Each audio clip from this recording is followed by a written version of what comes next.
కరీంనగర్లో కురిసిన భారీ వర్షానికి పంటలు దెబ్బతిన్నాయి. వరి పంట నీట మునిగింది. రైతాంగం నీట మునిగిన పంటను చూసి ఆవేదన చెందుతోంది. ఎకరానికి ప్రభుత్వం 30,000 ఇవ్వాలని డిమాండ్ చేస్తున్నారు రైతులు. కరీంనగర్ నుంచి మరింత సమాచారం మా ప్రతినిధి శ్రీనివాస్ అందిస్తారు. భారీ వర్షాలకు పంటలన్నీ నీట మునిగాయి. చేతికి వచ్చే వరి పంట నీట మునగటంతో రైతులంతా ఆవేదన చెందుతున్నారు. కరీంనగర్ జిల్లా వ్యాప్తంగా వందల ఎకరాలు నీళ్లలో మునిగాయి. మరోవైపు వరి పంట చేతికి వచ్చే సమయానికి పడిపోవటంతో కోతలకు కూడా ఇబ్బంది అయ్యే పరిస్థితి మనకు కనిపిస్తోంది. మనం కరీంనగర్ జిల్లాలోని తిమ్మాపూర్ మండలం రామకృష్ణపూర్ దగ్గర ఉన్నాం. రామకృష్ణ కాలనీ దగ్గర ఉన్నాం. మనతో చాలా మంది రైతులు ఉన్నారు. వారితో మాట్లాడే ప్రయత్నం చేద్దాం. బాపు, ఎన్ని ఎకరాలు వేసినావు? ఏమైంది? నీళ్లు ఇప్పుడు ఈ వరి పంట చేతికి వచ్చింది కదా, కోసే అవకాశం ఉంటుందా? కోసే అవకాశం ఉంది. ఇప్పుడు చేతికి వచ్చే టైంలో అధికాల వర్షం బాగా కొట్టి అధిక మొత్తంలో నష్టపోయిన రైతులు బాగా చూస్తే మొత్తానికి ఇప్పుడు చేతికి రాని పరిస్థితులు ఉన్నది.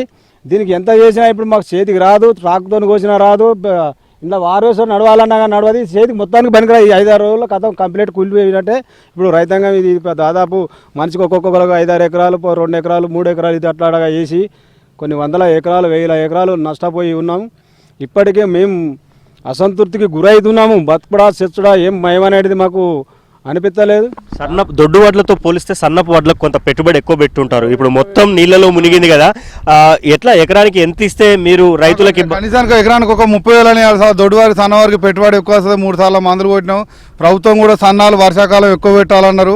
ఆ పద్ధతినే వర్షాకాలం సన్నాలు ఎక్కువ పెట్టినాం. మేము దీనికి ఎకరాన 30,000 పెట్టుబడి వచ్చింది సార్. దొడ్డు వారికి కానీ దీనికన్నా 10,000 ఎక్కువ వస్తుంది.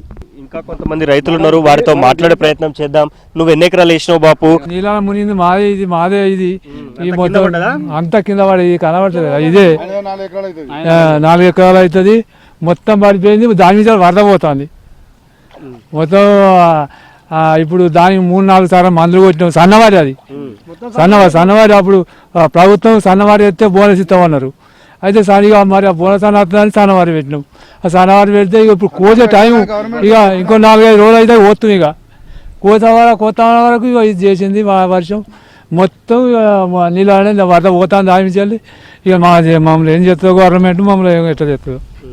సో మొత్తంగా మోకాళ్ళ లోతు నీళ్లు ఈ వరి పంట పైనుంచి ప్రవహిస్తూ ఉండటంతో రైతులంతా కన్నీరు మున్నీరుగా విలపిస్తున్నారు. ఇప్పటికే ఎకరాకు 25,000 నుంచి 30,000 పెట్టుబడి పెట్టారు. ఎందుకంటే సన్నపు వారి ధాన్యానికి కొంచెం ఎక్కువ ఖర్చు పెట్టాల్సి ఉంటుంది, పెట్టుబడి ఎక్కువగా ఉంటుంది. సో వ్యవసాయ శాఖ అధికారులు ఫీల్డ్ లెవెల్కు వచ్చి రైతుల దగ్గర వివరాలు తీసుకుంటే తప్ప అసలు ఆ పంట ఎంత నష్టపోయింది అనేది తెలిసే అవకాశం లేదు. సో ఇప్పటికైనా ఎకరాకు 30,000 ఇవ్వాలని రైతులు డిమాండ్ చేస్తున్నారు. మరి ప్రభుత్వం ఏం చేస్తుందో చూడాలి.